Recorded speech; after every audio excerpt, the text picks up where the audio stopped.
Welcome to Fulham Fix. Felix, I want to get straight in there. Oh Obviously, yeah. this is the first time we're meeting after what was a fantastic result at Old Trafford. We're now through to the quarterfinals. You were there, sir. Tell me how it was. How was being in that away end? I was firstly mindful that we're recording this before the Brighton game, so we don't know what's happened at Brighton, but I'm still on a cloud because honestly, Ivan, I will go as far to saying that might be the great, I don't want to rub it in, but it might be the greatest away day at Fulham I can ever remember being on myself personally, Really? even including some of the Europa trips. It was so euphoric and so tense. And I think part of that was that I felt like, given what happened last time at United, when United equalised in about 70 minutes, I think Yeah. everyone, especially in the Fulham end, felt like, oh, we know which way this game's going. And it wasn't Mm. how it ended up. You know what I mean? Yeah. It just felt like United are going to find a way. But that's this Fulham team, man. They've really grown in that Yeah. 2 years, and they were so composed. I wouldn't say we bossed the game, but we were slightly the better team, and it just Mm. felt like they weren't out of their depth, or they didn't feel like United were entitled to win that game, which was a No. magical thing. And the euphoria when we won on penalties was like, I mean, mate, I was basically crying, and I absolutely did a lot of damage to my knee jumping up and down, You which got, also mate. You got tells to you stop doing quality. that. I mean, we're at an age now where we shouldn't I be know. jumping up and down, man. Those knees don't last. I limped out of Old Trafford, but it was worth it, man. I It's a will hero, literally mate. remember that day forever. And I think Oh, every that's Fulham fan in there will do. honestly, that was so cool. I mean, I just did a thing where I just had loads of mates over and we watched it all. And like I said, Nice. I'm not great at penalty shootouts. My dad always tends to have to leave the room, Yeah, and yeah. he can try and leave a few times. I'm like, no, you can't. And you just think, penalties, Man United. It just, you just think, nah, this we can't surely. But then recently, I don't know, in the last few years, we've been really good at penalties. We Like have it's been really good at bizarre, penalties. really composed, and Yeah. bar the Carabao Cup one recently, where it was like 15 penalties to 16. Bear in mind, Preston. a lot of those were converted. Like we just know how to convert them. And Bernd Leno, man, oh, some solid Leno. saves. And Man of the do you know what match. will get glossed over in like after the penalties is in real time he made an extraordinary save in front of the away end in that instinctive one when his left hand goes up. It's Yeah, as close to the best save at the highest level I've ever seen. There's no yeah. time to respond to that. And the way he gets his arm up and then punches it away. I Mm. mean, Leno's one of those, like it's the same with Schwartz and Van der Sar. Like when we don't have Leno, we'll realize what an asset that was. Oh yeah, Like yeah. he could be a top four goalkeeper without any question. Without But a doubt, it's funny you say that because just off the back of I was lucky enough to do a kind of a one-on-one, quite a personal Q&A thing at the cottage with Tom Kearney, and he said Leno in the last 10 years by far the best keeper he's ever played with, just world yeah, class. And he acknowledged that moment as well that you've just said, just unbelievable. And yeah, he really is truly, and then acknowledged the fact, what did we even sign him for? You forget yeah, that yeah. we got him on an absolute bargain. If we'd bought him for like 50 million, you'd go, yeah, that's still good business. Do you know what I mean? Totally. And my Uh, my sister-in-law who doesn't like football, she texted me afterwards to say, because obviously didn't see his post-match interview, but he told the TV that he had a lot of information. He had some information from the goalkeeping coach, but mostly he had a feeling. And that really melted her that he just had that feeling. And it made me think about our episode when he was sleeping with the goalkeeper gloves on and all that, and like how well we know Leno now. Do you know what I mean? yeah. And how much in our hearts he is. So anyway, absolute legend. Come on, Fulham Football Club. Ivan, who's on this week? Ah, Sean Davis. I mean, just we love him. It's funny as well, with Sean, that's like the last time I remember like properly going to Old Trafford and winning, like, Yeah, quite and always, we'd always go there and give a good account of ourselves. We're always really close, and then then we actually went there and absolutely bossed it, with Sean in the squad, and it feels like between that and now it's been all those years in between where it's always been a place where we've struggled, and now yeah, we're getting results there, and Sean was a big part of exactly right. that. He was, and everyone knows really that Sean played for Fulham in every single division, in professional division, from the bottom to the top. But what we get in this episode is so many stories that we have never heard before from Sean. Yeah. He the reason he left the club.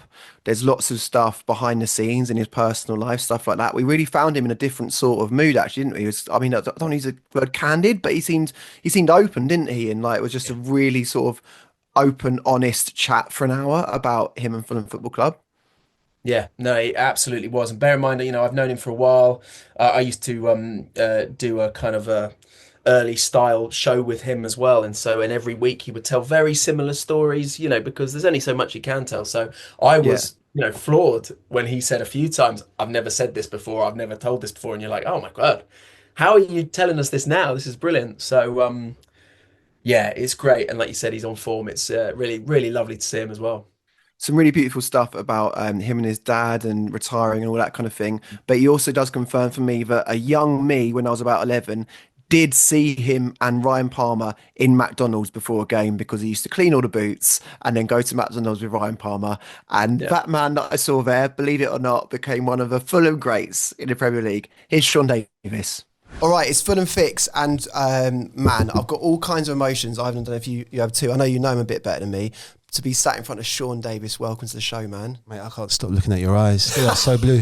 Oh, mate. I had the bluest eyes all day. Mate, it's so good to see you, man. Pleasure. Do you know the first thing that I look, for me, you are definitive of Fulham Football Club, and I think a lot of people like my age will feel that way. First memory I've had, as I've seen you, is you in McDonald's on Putney High Street. Was that a mirage, or did I used to see you that back in the old days? I'm talking like how long ago 96, is this? like 96, 97. This would have definitely been 96, 97 youth team days. Probably, was it a late one? It probably was, Yeah, because it was we used to have to clean all the dressing rooms, showers, do the kit, the refs room before we were allowed to go home. So As in the youth team. as in the youth team, yeah, Mickey Adams was very, very, very strong on doing your jobs and helping out. And we'd literally try and get out there as quick as possible to get a McDonald's, or even to get the last train home, because obviously we only lived in Clapham Junction, so Putney to Clapham Junction. But if he came round, which he normally would do, and go in the showers and maybe just touch something and get a bit of dust on his hand, he'd make us do all the jobs again. Serious? Yeah, but I was lucky. We were split into teams, so in my team in the jobs, it was like me, Ryan Palmer, and a guy called Ryan Gray. Yeah. And Ryan Palmer, we used to call him Patsy, obviously Patsy Palmer. He was the workaholic, so we kind of got away with it a little bit because he literally did the scrubbing. He was the ultimate, probably professional, but obviously been in youth team professional at that time. So we were lucky, but they were good times. Because it was you and Ryan Palmer in the McDonald's. Yeah. I remember as a kid thinking, have I seen that? So you've done a good cleaning job that day. Must have done, yeah. If you got to McDonald's in time. 3 or 4 chicken sandwiches, definitely. Nice. Yeah, definitely. I haven't had a McDonald's in ages. Have you not? No. I used to get the breakfast all the time. Tell you was I one. did. That was my Jermaine downfall Pennant for a always bit. used to turn up with McDonald's McDonald's breakfast. Really? Yeah. They're dangerous, though, aren't they? Well, They not are. if you're a sports person. For me, Yeah, you run it off. man, I put on like a stone doing when I was doing Yeah, I the can- breakfast sure. show. I'd rock up and they'd always do McDonald's breakfast and Hot it just chocolate or starts to coffee? really, I'll go coffee, but or a mocha. Mocha. Best of Oh, both worlds. But yeah. it's a quick way for someone that's not doing the the sort of sports stuff that a footballer's doing to put on a lot of timber. Oh, it's all changed now. The diet. It was changed when Tigana first came. It kind of changed, but now I could imagine it being so on point. Like literally, eat this, don't eat that. Which is good for the players. It's you can see how fit they are, so it's working. Before we get to Ghana, because I know you've got a lot of sort of stories there. You did mention just before we started recording that Mickey Adams chased you over the bridge once. Yeah, we was used that? to do the bridge run. So Yeah. So I can remember the hardest one was we played Carlisle away. The Rodney Macquarie goal, famous goal. Yeah, that's the game. Yeah, I was on the bench, but not on the bench. I was kind of T-boy, 17th man. And obviously Carlisle's a long way, so the coach journey on the way back, it was brilliant because we'd won. The lads were just giving me beer. I didn't. On the way there, I was standing up for 7 hours just making coffees. Like every time I went to sit down, get me a coffee. As soon as I sat down and looked like I was relaxing, someone would tell me to get a coffee. So the journey there and the journey way back were totally different. But the journey where I remember Simon Morgan get me in the headlock, bring me to the back of the bus, piling me beers. It was so great. And I thought, great. Got off the bus. See you Monday, boys. No. Sean, you're in tomorrow doing the bridge run. with the other Muppets. They used to call the youth team Muppets. So we're doing it, and I get off to a good start. I was a good runner, to be fair. Out of everyone, it probably at the time it was. Remember Paul Brooker? He was probably the fittest. John Hampshire, and then Ryan Gray, who was in the youth team at the time. They were probably the best at the long distance, and I was up there, but not as good. So I got off to a good start. I was cruising. I knew I was in a good spot, and I kind of took my foot off the pedal and just thought got over. So I got round Hammersmith Bridge. And then you go through Barnes and then back down across the other bridge, and then you go past that rowing thing. And then I think the rowing on the opposite side, you can see it from the ground. That's right, yeah. That's when I kind of took my foot off the pedal. So I'm just getting to Putney Bridge and I'm getting over, and all I can hear is, I don't think nothing of it. And then it's getting close. And I look round over my shoulder, it's Mickey Adams. And actually it was Ryan Palmer was with him. And I thought, I can't speed up because he's going to know you. Or I can't. And I went, do you know what? I'm just going to speed up. The biggest mistake I've ever made. Got back. He got there. Obviously, he was shattered. His hands on his hips like that. Got his breath back, and he every name of the sun he called me. Every name, cheating. You're not doing it like because he knew you weren't doing your full pelt. Yes. So then he made me do 60 seconders around the pitch. So that's basically start at the corner flag at the tunnel end and go all the way around the pitch and back in 60 seconds. If you don't make it, you got to do it again. So obviously if you can't make it, you're never going to do it. So I was out there for ages doing that, and that was a lesson. I mean, he was strict, wasn't he? Well, especially given that, like, for younger people listening, like, we've just been promoted right from the bottom of the day before, the Carlisle goal, Ronnie Macquarie, and you're involved in the youth team, and you've been involved in that as well. That seems so intense a punishment for actually being too good for your station at that period in time. Yeah, do you know what? It's funny saying that. Obviously, I made my debut in that season, and it was probably one of the hardest seasons from me, because from that I got called. My name was Big Time then. Not that I would you get in the first team. Everyone just said Big Time, and I hated that. Because they felt like you were going to be. No, it's like Big Time Charlie. You know, like swagger. Yeah, and I was never like that. And I think because you get in the first team, and then I think I had an incident in a Christmas party where one of the first team players tried to.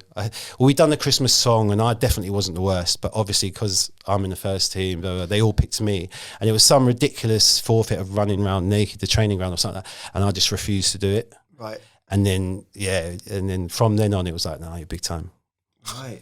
Yeah, it was harsh. Man. It was harsh. But that is brutal. Like, during your time at Fulham, you witnessed, obviously, it's probably you and Morgan almost bookending it, but you're the only basically consistency in from that period to, it's almost unbelievable that you're involved in the Tigana team that's not actually 4 or 5 years later as a central point of focus in that team. So you actually saw Fulham go from that type of side to this cultured, high-level Premier League team, and you're just right. It must have been like mad whirlwind when you think back on it. Yeah, the best quote is probably from a Mondeo to a Ferrari. Right. And that's the car park. So when I first joined, Mondeo would be the best car in the car park. And then 4 or 5 years later, you're looking at Ferraris, you're looking at Range Rovers, and we're like...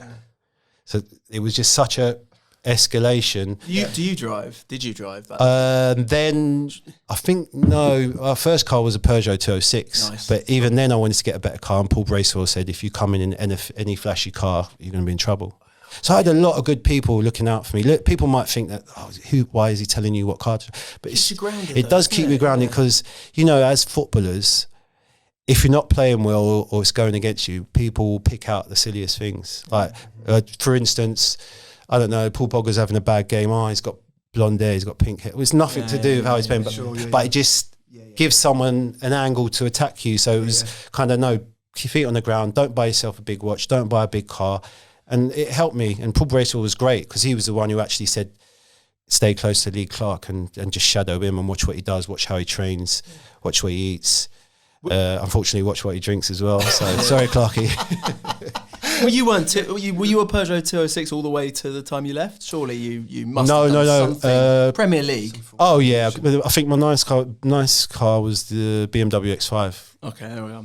Yeah, but I got rid of that because I woke up one morning and I had a flat in Wimbledon, and I got down to the car and one of the wheels was missing. I was like, honestly, one of the wheels was gone. I was like, is it a Chelsea fan? I don't know. Yeah. But no, and then in the end of that, after that, I bought a Mini. Really? Yeah. Well, the funny story is I had a mate who's 6'5", and he would say he was built, but he's more chunky. Yeah. So I thought, what would be funny, because he was driving me, but he was out of work at the time. I said, come and just drive for me for 400 or 500 quid a week. And he just buzzing.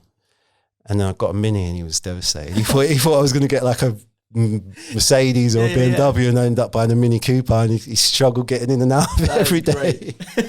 That's so good. Let's talk. Let's move it. I mean, you've been under. Obviously, there's the incredible thing that you've done. You know, been with us on every tier.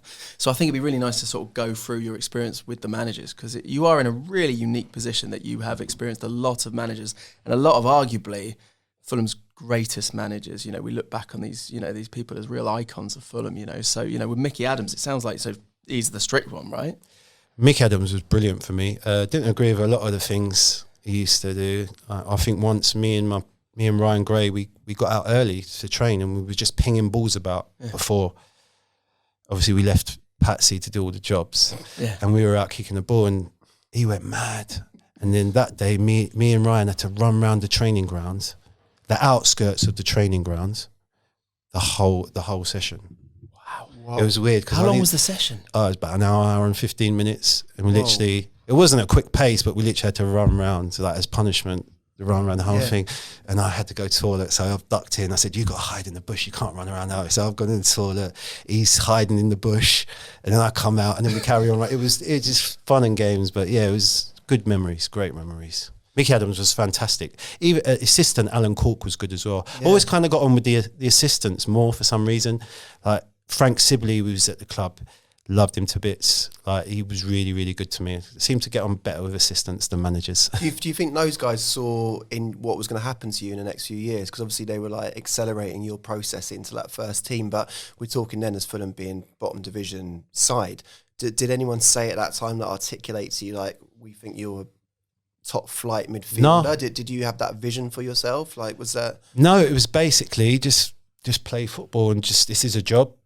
That's what it was. And then no one ever said, you could be this, you could be that. It was more, Frank Sibley used to say to me, come on. We used to go out, and he used to get a bag of balls, and he used to throw them up literally 2 yards away from the goal. And he used to just volley it in the net, both feet. And he used to say, you score 8 to 10 goals, then you'll be a proper midfielder. Right. But then Tigana come in and made me a holding midfielder, so it all changed. I mean, football's, I think with football, it's all about, gaining the manager's respect, the assistant manager's respect, and them knowing that you can do a job regardless of what happens. That's the main thing. Because I did do a bit of football agency after I played, and I felt that I could benefit these people because, the insight into it. And I just feel these young players, the manager needs to trust them, otherwise they're not going to play. Do you know what I mean? You're going away to Burnley on a Tuesday night, freezing cold. If you're doing flicks and tricks and not understanding what the manager wants from you, you're never going to play. So I kind of, from a young age, learned what I needed to do to play, because I was always a flair player, believe it or not. When I was young, I was a striker at Clapham Little League, 99 goals in 3 seasons. And then in a school team, I wasn't even the best player in my school team. It's crazy, isn't it? Yeah, well, I used to have a player called Byron Glasgow who ended up playing for... He was at Arsenal as a kid and then went to play for Reading.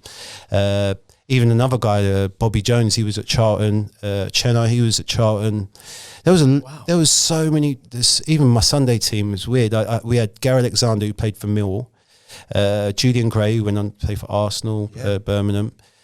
And other players that were in and around, they were playing for Wimbledon youth team, they were Arsenal Wimbledon team. So I was literally this kid who's borrowing boots off someone just to go on a trial, and then ended up doing okay. And I always say it's not always the best players that make it, it's the ones that can understand what it does take to make it, and not taking any shortcuts. You get found out eventually. Yeah. Unless you need the toilet when you're running around the pitch.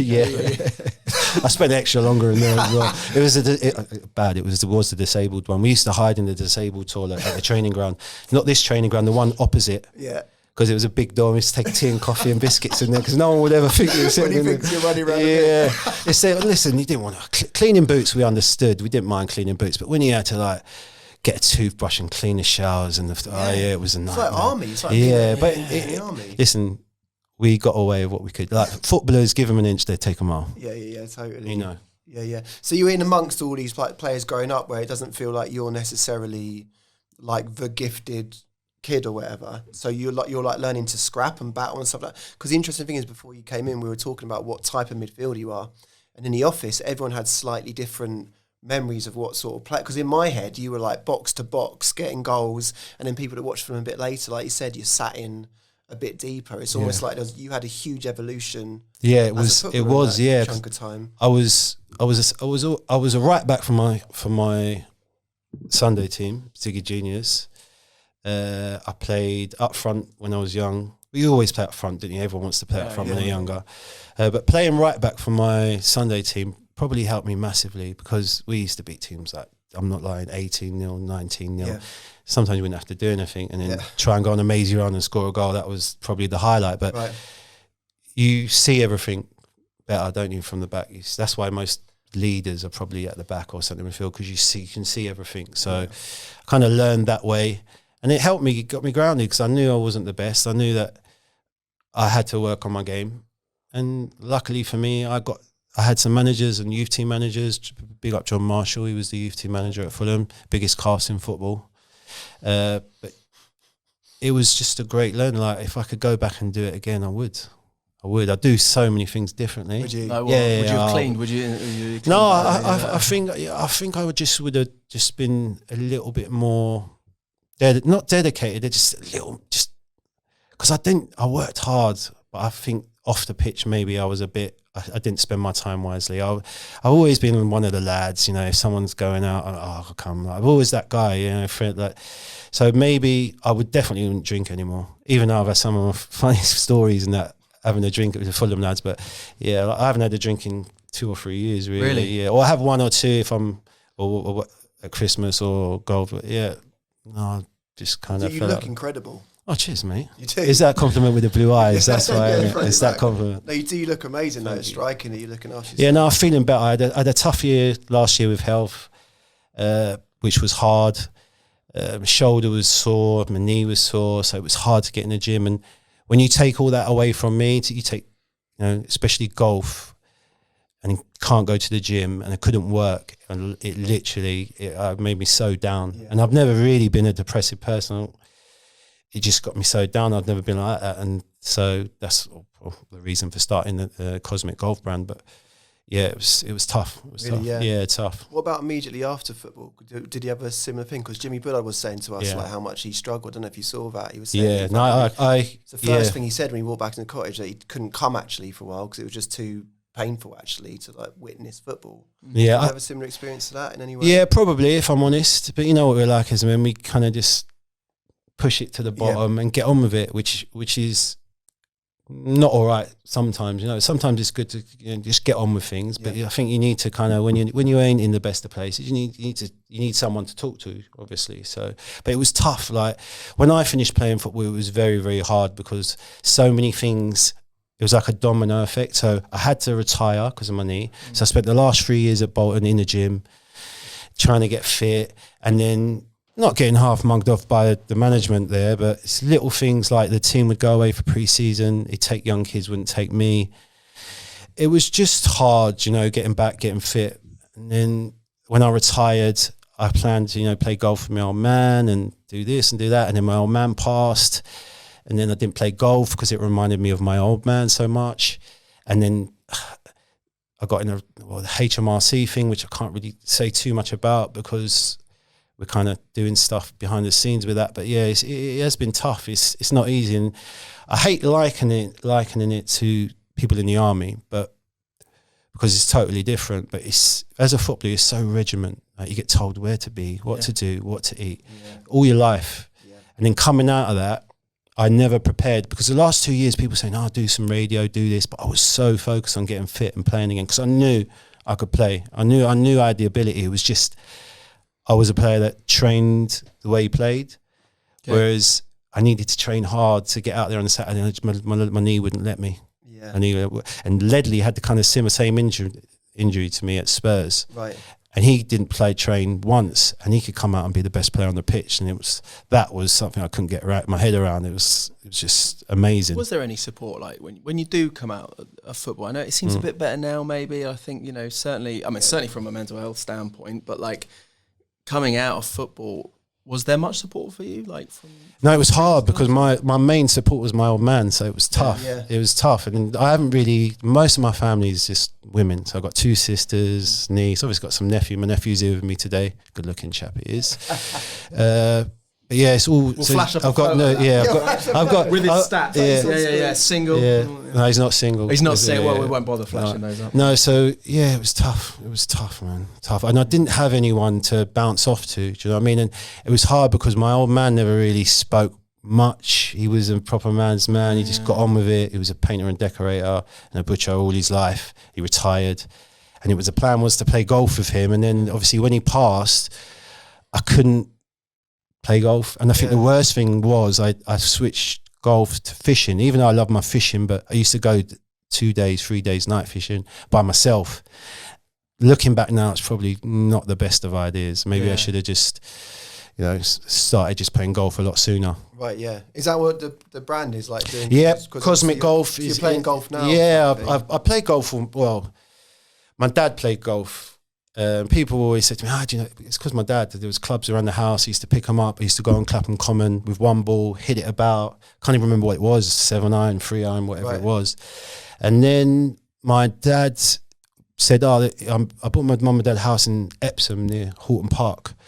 And my dad went and played there. So I used to just play there with him. Never had a handicap, neither did he. And then he got better and better. And then one of his pals, he used to play squash with, joined Cunnington Golf Course, which is just around the corner. And he went, you come play here, it's a really posh place. He was really posh. He went, I don't think I'm going to get in, because he had to go and do tie, shirt. And he got in, and then he got there and he went, you got to tell him your handicap. I'm like, what? And then me and my dad never played score. We just played, do you know what I mean? Like, if he got 7 and I got 6, I'd win the hole. We'd never really played handicap. So he went, just say you're 18. So that stuck with me. So I'm playing off 18 all this time. Then I play with my mates and we were like, what'd you play off? They were like, I play off this. And I was like, I play off 18. And we were like, all right, we'll play. Whoever wins, next time we play, one goes down, one goes up. So I ended up getting down to like a 12 handicap, but still not official because I've never signed up. Yeah. I've only literally officially signed up January this year. Right. And then I put in 3 cards and it got me down to a 4. Oh, wow. But then I'm never a 4. And I got so much abuse on Golf Life. Thanks, Golf Life. Love you, Tubesy boy. Because I didn't play as well as I could have done, but I think the handicap system's all wrong. I think I'm probably about an 8 or 9. Right, but it's a game that I love. I love it. It's for me. It helped me mentally getting out there, walking 4 hours. I never thought about all the troubles, all that. You can just leave it aside. Even the driving range. I remember even when I was playing football and I'd have a bad game, I'd just go down the driving range and hit some balls. Yeah. And I just want people to know how good golf is. If people look at it in such a different way. So my aim for Cosmic Golf is to try and get fashion involved. You know, young kids, they listen to fashion, and music is the way to get to kids. But then again, I got into golf through my dad. So can I reach out to the 40 pluses that can't play vets football anymore, or they're struggling with injury, or they're struggling with a hard time, they've had a breakup, they've lost their family, or they've lost them. Get out, play around, walk in fresh air, play around with someone. Doesn't matter if you're good or not. 4 hours you spend with one of your mates, and that's probably the best time to talk about what's going on in your life. You're having a conversation. So the Cosmic Golf brand is obviously fashion, but I want it to be more than that. Bring people together. I definitely want to do some mental health stuff. And that's exciting times. What's nice is from my experience, because I've been invited every now and then to play golf, and I'm like, I end up steering club. I mean, I've had a few locally. I'm dreadful, like appalling. Yeah.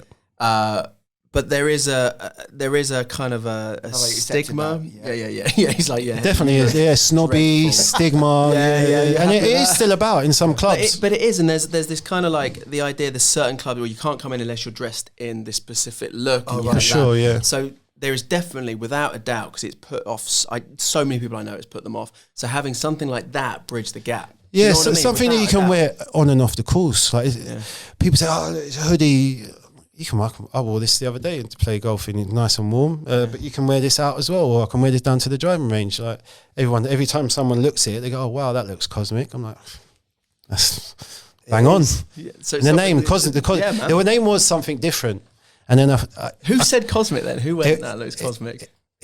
cosmic is my word, to be honest. Oh, I think it's such an underrated word. Whenever I used to play around with guys that were going to do commentary, I always said, "I'll get cosmic in or get this in." You know the players' banter. So cosmic's like, for me, it's growing up. I first heard it obviously from Rodney from Only Fools and Horses. Oh, right, yeah. Because my dad was a massive Only Fools and Horses fans. I think everyone was back in the 90s.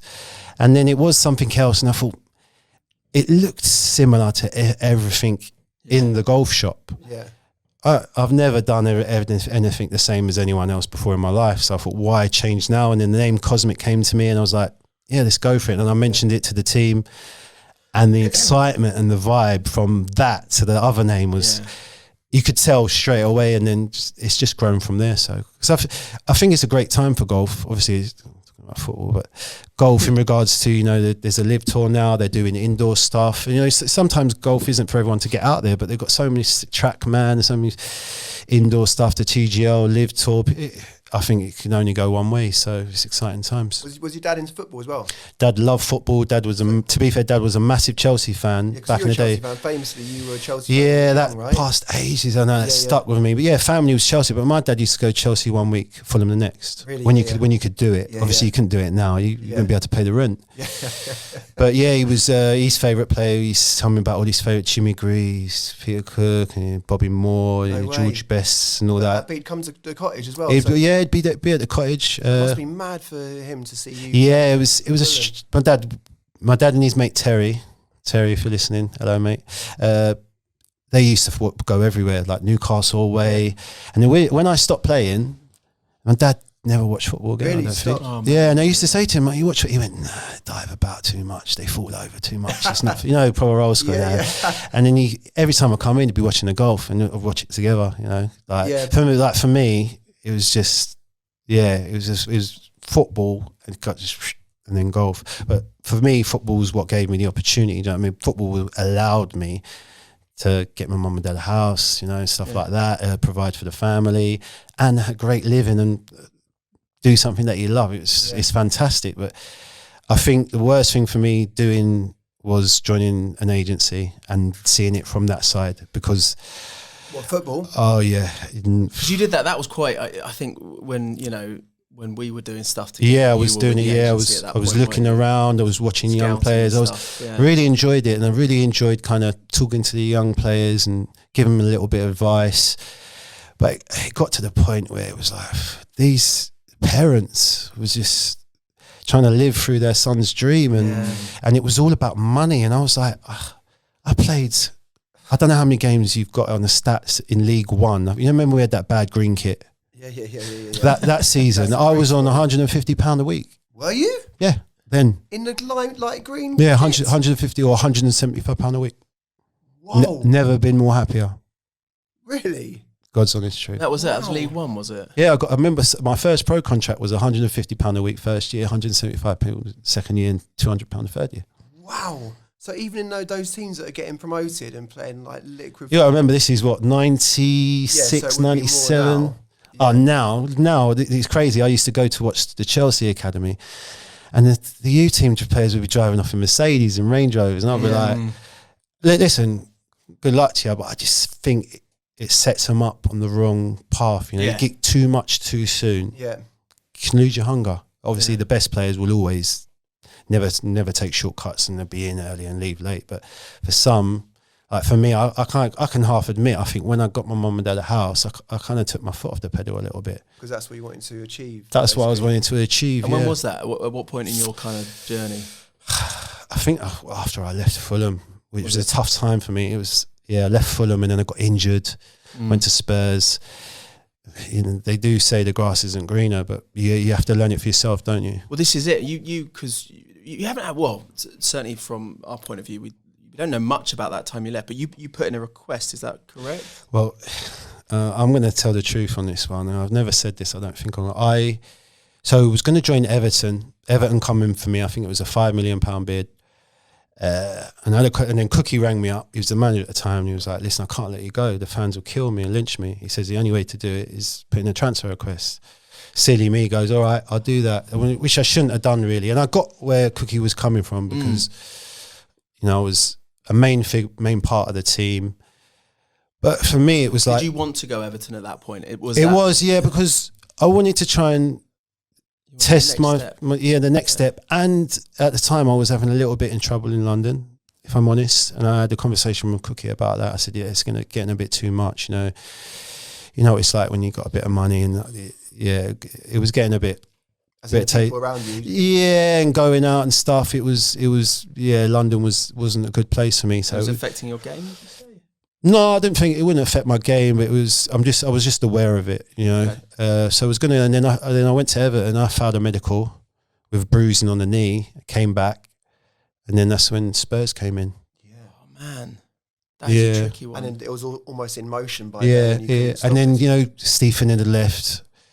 I think Louis Sahar had gone. Yeah. Evan van der Sar had gone. Listen, I admit now, if I could go back and make a decision, I wouldn't have gone. Yeah. I know some people say, I don't live with regrets. Yeah, I've got loads of them, mate. And that was probably one of them. I wish I would have stayed. I wish I'd have been a one club player. Because then maybe I would have gone straight into coaching. Probably would still be in football. Maybe would have been ambassador for Fulham or something. Things didn't turn out that way. Whereas you stayed in London as well, obviously with Spurs. In the end, I stayed in London. Well, London. I only thought Clapham was London. So going to Essex was like a big move for me. Do you know what I mean? Yeah. So, but I ended up. That's the problem. It got off to a bad start because I was going to move there, and then my little girl was premature. So she was like 10 weeks premature. She was born £3.6, and I was injured at the time, and I was having to go from Chigwell to the hospital. And then I didn't express myself very well when I was younger. So everything I was going through just came out so bad. I ended up falling out with the people at Tottenham just for the simple fact I felt they had no compassion to my situation. You're telling me to move, and then that first season I played quite a lot, and I was going. Who was your manager at Spurs? Santini was the manager, so obviously the French connection between Tigana, so that must have been put him in good stead. So I'm sure Jean must have said, told him what I was like. But then he got the sack after 3 months, and Martin Yole came in, and then he signed Michael Carrick, and I knew that was it because. Listen, Michael Carrick's probably one of the most underrated Premier League players going. He had everything. So, and he played in my position. He said, if you can play in a 2, play with Carrick. But it wasn't the same, And then they signed JJ. They signed Edgar Davids. And I was like, hello, it's time to go. See you later. How long were you at Spurs for altogether? 18 months. Okay. Yeah. Was injured. And I felt, I don't know, I was caught up because I was playing. Martin Yole was saying play. And I was having injections before a game. Like I had to put a needle in my knee, take out the bad stuff, and then inject it. It was like an oil change of the knee. And I was doing that. And he'd say to me, we need you for this. I remember, never forget the Middlesbrough game. We were playing for Spurs, played Middlesbrough away, and he went, we need you for this game. So I did it. And I think I lost a 50-50 with George Boateng after 10 minutes. And he said that was the reason we lost the game. Oh, that's sweet of him. What's the team? Yeah, he said, I knew he was going to lose the game after you lost that tackle. I was like, wow. Yeah, Yeah, and then after that, I thought, why am I breaking my nuts just for this guy here? Yeah, and it was weird because when I came back to Craven Cottage when Martin Yole was the manager and was on the pitch, he was like, you should have come here. You might have got to get off. Mate, you didn't even play me at Spurs. You're not playing me for Fulham, are you? You idiot. Well, it's interesting because a lot of that squad that played on the old would say similar things. He would say offhand comments that were supposed to be jokes or something. The worst one is when you can see someone come out like one door of the training ground and you'd be at the other training ground and you could see him. And then you're walking, and all of a sudden he's got his phone, pretending to be on the phone talking. You know, one of those ones the best ones. I'd be standing up for the warm up. I remember this one. I had Carrick to one side, Robbie King, or name drop, and Clive Allen was like literally 200 yards over on the other pitch with 4 or 5 youth. I think Jamie O'Hara might have been there, like in the youth team. And he'd walk past me, Martin Yole, walk 200 yards to Clive Allen, walk back, walk past me, and then blow his whistle. Let's go. So I'd go to, and then I'd get a call from Clive Allen to go and train over there. And that to me, right off. Yeah. It was like, why can't you just pull me to one side, say to me, I don't think you're good enough. You're not going to get in my team. We're looking to get rid of you. Just work hard and keep your head down. I would not have said boo to a goose. Yeah. I would have been the ultimate professional. Respect, though, I was a nightmare, mate. I was kicking balls. I was not going to afternoon sessions, because like we'd train in the morning, you go, oh, you're in with the kids in the afternoon, I'll just sack it off, fine. Yeah. And that's when I'm going back to, I didn't handle things in the right way, but I never knew how to express myself from a young age. Communicating to you, surely. So how are you supposed to do it? But that's how football was. Football was a lot of politics in football. A lot of politics. Well, do you know what's like striking me as I'm talking to you is like my memory of you is like just everything in your life's clicking, just playing mustard football at Fulham, and just not knowing any of this stuff. Yeah. Your life behind it. Do you know what I mean? Man. So it's so sort of like to hear the actual like mechanics of what goes on. Whenever someone mentions Fulham, I've only got happy memories for Fulham. Really, yeah. Fulham's probably the only club I've got really, really happy, and it's probably the proudest I've been. Like when I go back to the cottage, if I go back to the cottage and I go in the lounge and I see that team that won the league with Louis Sahar, Lee Clark, Mike Taylor and Gar, I can name the whole team now: Finn and Brevitt, Melville, Simons, Fernandez, Boamorte, Howes. I'm proud to be a part of that history. Like no one can take that away from me. No one can take away from me. I played for Fulham in all 4 leagues. So, you know, I'm a Fulham fan now. I've been a Fulham fan for years, to be fair, but obviously the Chelsea Fulham thing's always stuck around. Well, your name's sung every single week at Fulham. I can't remember a week when it isn't sung. Sean Davis put the ball in the Blackburn net, obviously. What a night that was. Yeah, man. Just quickly, because that's the night we get promoted to the Premier League, obviously. I can still see your dance on the right-hand side as you run off the corner flag. I know you covered this so much because it's folklore, but that was just a magical... Was it one of the nights of your footballing career? Yeah. It changes. Sometimes I like the Sheffield Wednesday goal, but I think as a whole, the whole Blackburn thing, you know, Souness, legend of football, right? Yeah, because he's the Blackburn manager. Yeah. I think Lee Clark was the one who alerted everyone to the comments he made about Blackburn being the best team in the league. Yeah. And Clarkey was fuming, and everyone, like Clarkey was one of those ones. If you knew he was unhappy, you knew it. Yeah. He wouldn't be shy about it, and he was raging in the dressing room. I didn't think nothing of it, to be honest, but it was the worst start to the game ever. I think Barry took one in the eye from David Dunn after about 10 minutes. Then Rufus got sent off. Right. Then we conceded, didn't we? I think who scored the goal? Matt Jansen. Yeah. And I'll never forget going up there. And I always claim that as an assist, Louis Sahar's goal, because I backed into the goalie, he falls over, Louis scores, and then he's got the message for Cookie. Yeah. Oh yeah. And then we get in the second half, we were fuming. And I think if we wasn't that fuming, I don't think we would have got the result. Needed that. Yeah, but listen, we had 10 men, but I had Lee Clark and John Collins in front of me. They don't give the ball away.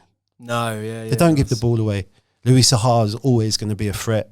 Yeah. And the back four, they were old and wise. Yeah, man. Didn't have many legs. That's why they used to like. I played in front of, obviously Cookie weren't playing at the time, so it was Mel and Kit. They pull me in, Kit, come here. But you understood that was what we had to do to win. Yeah. So to score that goal was just amazing. But then we stayed up, didn't we? Because we had Huddersfield, I think, on the Wednesday or Tuesday. Yeah, it was celebration. Were you partying in that? We weren't supposed to. The gaffer said to us, Tigana said to us, Bolton are playing. Do you want to get on the coach and go and watch? Yeah. So all the players went, we'll go and watch. So, and we had to literally... to the game? To the game. We was in the actual box at Bolton. And Barry said to me, do you fancy a drink?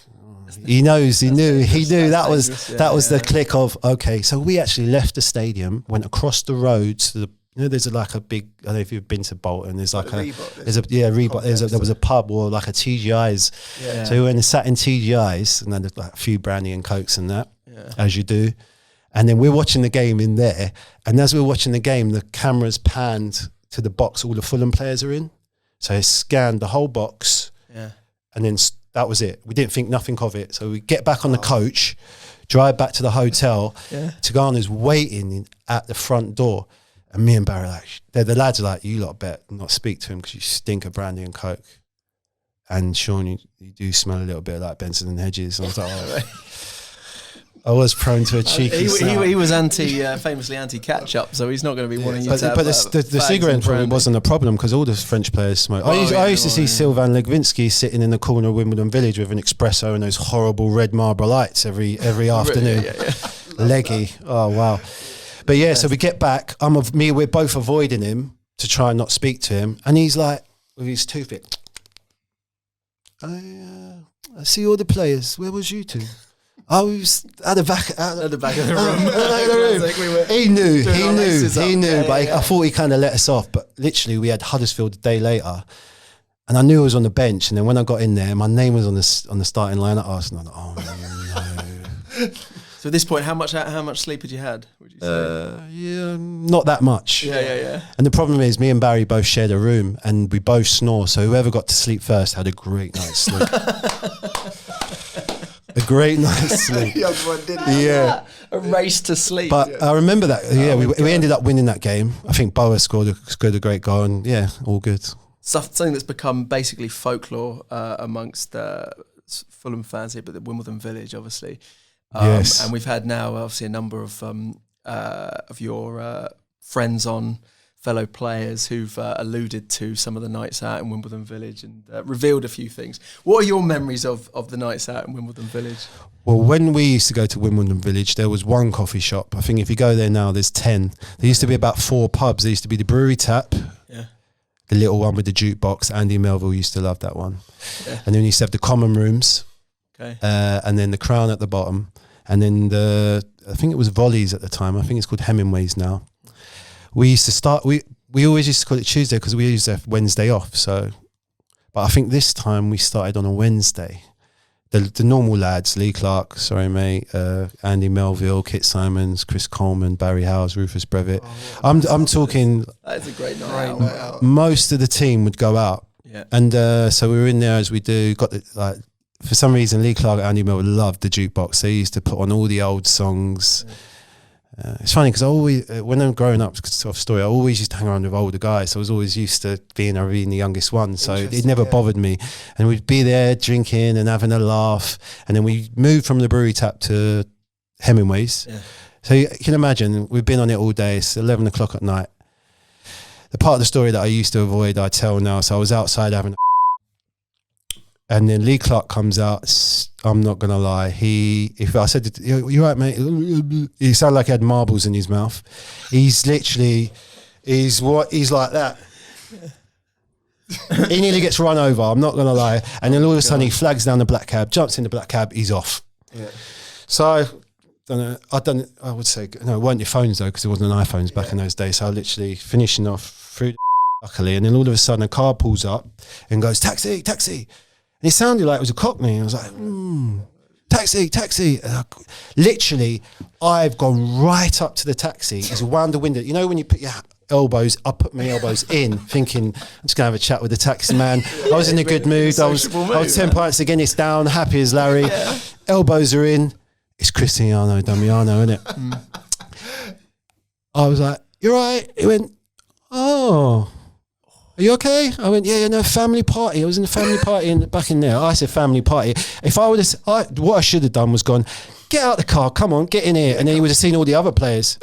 But I didn't. I said family party. And then end up, he drives off, get to training the next day. I walk into the physio room and I saw about 10 of the little things you wee into. No. And man. There's about 10. No, actually, it was more than 10. There was about 15, yeah. 8 of them were like coffee and the rest were white. So I knew they were that dark. It was literally, it looked like a coffee.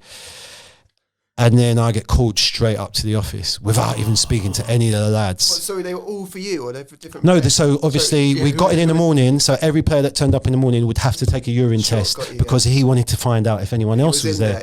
Oh mate! I don't know whether he knew the whole team was in there. Did you have most to do of the a wee team. sample yourself? Did you do? Yeah, I did. Or they'd already taken it as reg. Yeah, I did it already. Do you know what I mean? Did it come out pure Guinness? Yeah, and it smelled like Guinness and Red Bull. Vodka Red Bull, innit? It's a horrible drink. I don't know how I used to drink that Red Bull. It's so bad, isn't it? It can't be good for your ticket. It's so bad. But so I ended up going up, and then I was training with the reserves for ages. Really? Yeah, missed the game. So question, like, obviously, you had the other players' backs and stuff, and that's very cool. Did it stop you from doing the nights out, or you just did it a bit differently? No, we took off the pedal a little bit, but we always would go back to, we're winning. Don't change your win. You're winning. We're winning.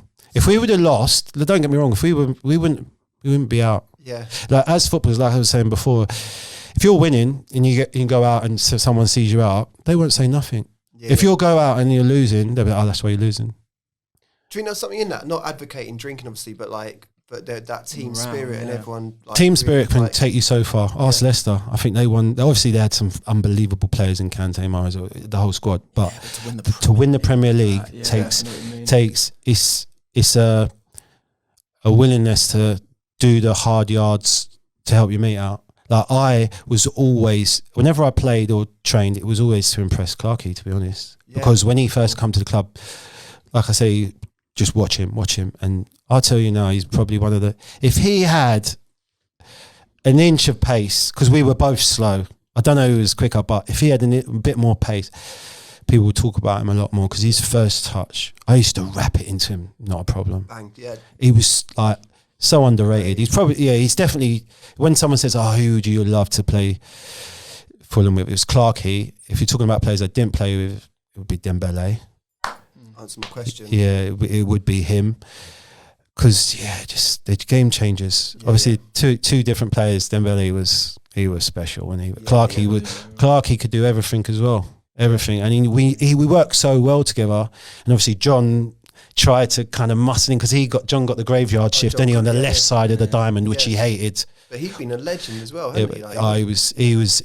He was the one who kind of backed up the whole Tigana thing, because you got to remember, when Tigana first come in, we had players that were used to such a certain way and going out and do it, and for the players to buy into that, you needed someone like John, because when you looked at John, he was just chiseled, he was fit, he was older than everyone, but he was one of the fittest. So you look at that, and you look at, obviously he played in France and the way they went about things. Okay, if you can do that, that's good enough for me. Let's do that. And that season just changed. Like I know we used to moan no ketchup and go out and drink 10 pints of Guinness, but I don't know, the team, the camaraderie and the spirit. And I think when obviously Cookie's accident, which happened in the same season, I think it was just in the stars for it. And I was just lucky enough to score the goals. You know what I mean? Everyone talks about my goals, but Louis, I watch some of the clips back sometimes when.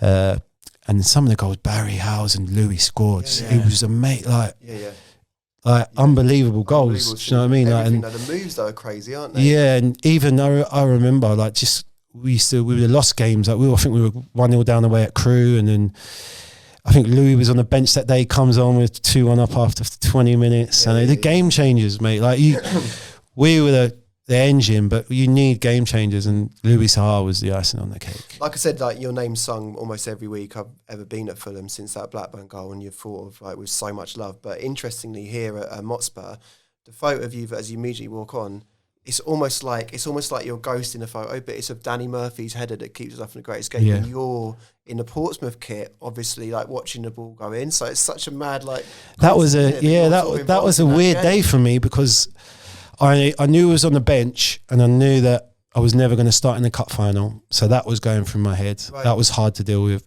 And then we weren't playing for anything really. We were just playing for spots. Yeah. Like it wasn't one of those games where Fulham had it easy, because we still needed to play. Players still needed to play to try and get in the cup final. Yeah. So, and I'll never forget, he scored, didn't he, from the free kick and the header. And I half went, okay. I remember running towards. Then they scored, they were 1-0 up, and then I was on the bench, so I come on last 10 minutes, I've laid it out wide, and I'm running to get in the box, and Danny's chasing me back, and he's gone, you used to pay for these, didn't you? I went, oh yeah, and I kind of half stopped running. That was it. I kind of half stopped running, but I remember you mentioning. Yeah, it. Like, these are your boys. It was. It would have. I would have been upset if Fulham got, like, even when they got relegated. It upset me, because you know, when you leave a club, you want it to go on and do better. Yeah. And then when they got relegated, it was like, are they going to get back? But to the chairman, they put the money in, the infrastructure's there, the academy's fantastic, the training ground's fantastic, like your new reception now, the club's doing really well, they're fighting for Europe. A massive game, obviously the Forest game, beating teams like that. Listen, onwards and upwards. We hope, they get as far as they can and they break all records, And that means a lot to you to be, because you're part of that thing. But do you know what I mean? So is that Exactly. make a positive impact? In Oh, as well? 100%. Yeah. Like the more Fulham doing well is good, you know? Yeah. I find myself associated to Fulham. So whenever Fulham are doing bad, it's not that hard because all my other mates are Tottenham, Chelsea, Liverpool. They look at Fulham and little old Fulham, but look at this season, you know, they're doing well. Look at Bournemouth. Yeah. You know, it just takes one of those seasons to push yourself up there and then take it to the next level. Can we then buy some players, you know, finish high up and then take it even further? Because I still feel this club has the capacity to play in European football year after year. Definitely, 100%. Come on, Fulham. Anything to I mean, I felt like there's another 3 hours in this. Yeah, I mean, I haven't asked you. I haven't asked you how you're feeling. How are you feeling? What? How are you feeling? Cosmic. Oh, I like that. How are you feeling? How are you feeling? I'm cosmic too. Without a doubt. And Cosmic. Sean Davis there on proper form, right? Brilliant, on great form, and like you won't go far in Fulham's history if you're like walking around the cottage on Watts Park without seeing a photo of Sean Davis, such as his legacy at the club. At the end, he asks us, Ivan, how we're feeling, and we say cosmic. That's of course in reference to his new. It's like a golf clothing range, but actually it looks like clothes you would wear every day. Absolutely, honestly, yeah. That, just in case, yeah, you missed that beginning bit and him explaining. But yeah, cosmic. No, it's very. Yeah, very cool. Very cool. Like I said, not what you'd associate necessarily with golf clothing. Yeah. Which means, you know, possibly, certainly myself, you and I could probably get away with actually wearing it. There was real like passion and enthusiasm in Sean's eyes, and it's just nice to see him like alive with the possibilities of life beyond football. So Yeah, just agreed. proper legend. Love Sean. And if you see him at the cottage, make sure you let him know that he is a Fulham legend. He put the ball in Blackburn net. We'll see you next week.